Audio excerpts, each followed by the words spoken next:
Hi friends, నమస్తే. Welcome to వంట సాగరం. ఫ్రెండ్స్, వంట సాగరంలో ఇవాళ మన రెసిపీ వచ్చేసి కొబ్బరి లడ్డు లేదా కొబ్బరి లౌజు.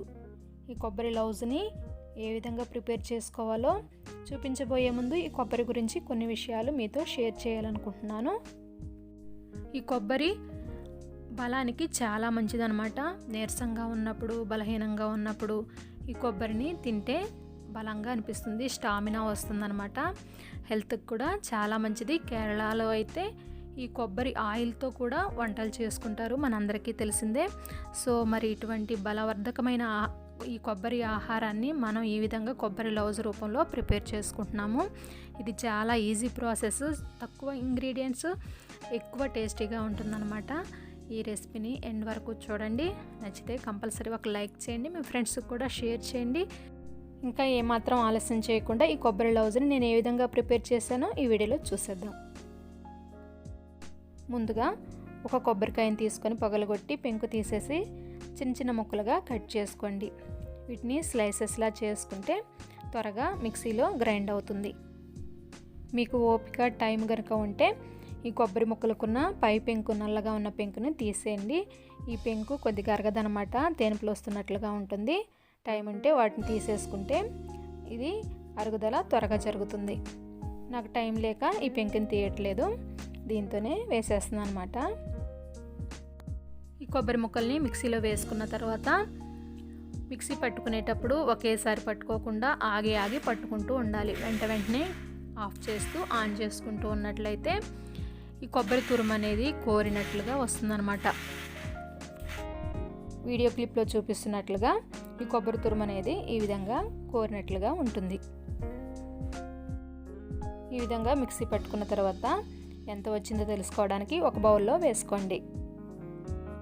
ఒక మీడియం సైజ్ కొబ్బరికాయకి ఈ విధంగా ఒక పెద్ద బౌల్ కొబ్బరి తురుము తయారైంది. ఇప్పుడు ఈ కొబ్బరి తురుముని ఒక ప్యాన్లో వేసుకొని స్టవ్ వెలిగించుకోండి.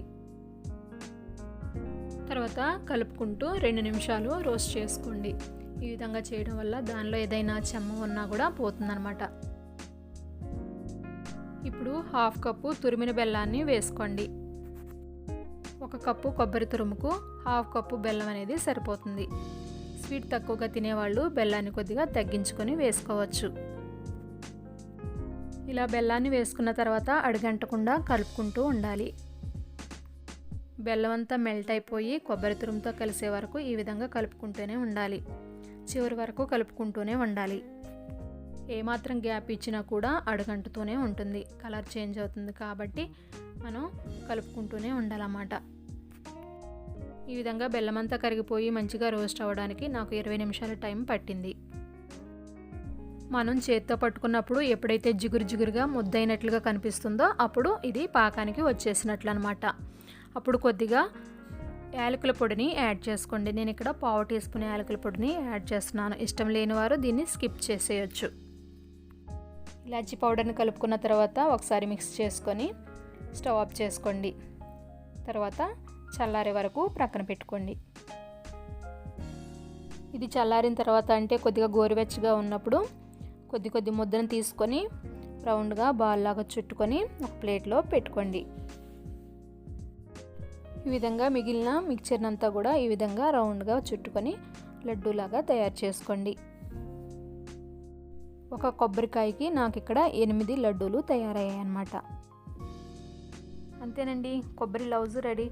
ఫ్రెండ్స్, ఈ రెసిపీ మీకు నచ్చినట్లయితే కంపల్సరీ లైక్ చేయండి, మీ ఫ్రెండ్స్కి కూడా షేర్ చేయండి. అలాగే మన ఛానల్ని సబ్స్క్రైబ్ చేసుకోవడం మాత్రం అస్సలు మర్చిపోకండి. Thanks for watching.